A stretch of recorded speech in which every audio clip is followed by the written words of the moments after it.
Mais il puait de la gueule. Mais c'est... Enfin, si c'était que de la gueule, parce qu'ils disons qu'il en mangeait tellement qu'il transpirait l'ail, vous voyez. En fait, il diffusait l'ail. Je dirais que c'était la lampe berger de l'ail. Tu passais 10 minutes avec, mais tu pouvais être partout, tu pouvais te changer, laver les cheveux, tout. Et puis moi, mon problème, c'est que je savais pas comment lui dire. Parce que comment tu dis à quelqu'un qui pue du bec? Moi, j'avais peur de le vexer.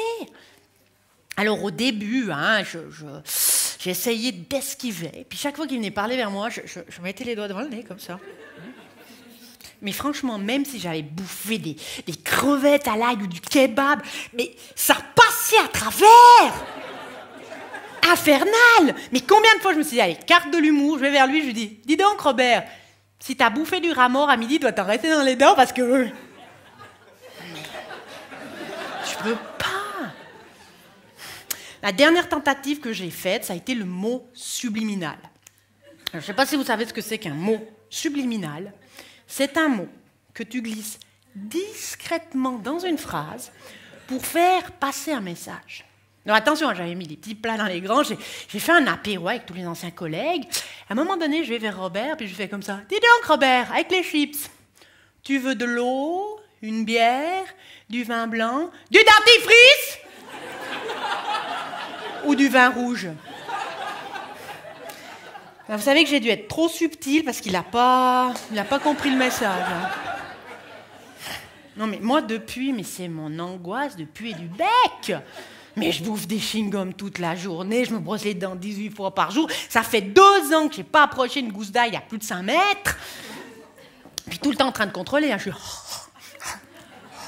Bon là ça va, je me suis brossée. Ouais ça va là, ça va, mais c'est incroyable, la faiblesse, tout. Ah non mais j'ai peur de puer du bec parce que la première fois que je me suis réveillée avec mon copain, mais j'ai eu l'angoisse de puer du bec. Alors déjà, j'étais pas maquillée et tout, décoiffée. Quand il m'a posé des questions au matin, moi, peur de la laine fétide, je lui ai tout répondu bouche fermée. Alors lui, il arrivait comme ça, le matin, tac. Alors, Sandrine, bien dormi? Mais t'as aimé le resto qu'on a fait avant de rentrer ici? Écoute, j'étais à la boulangerie pour toi. Est-ce que tu préfères des croissants ou des petits pains?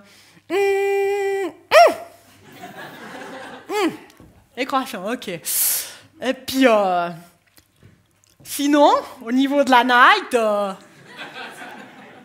t'as aimé?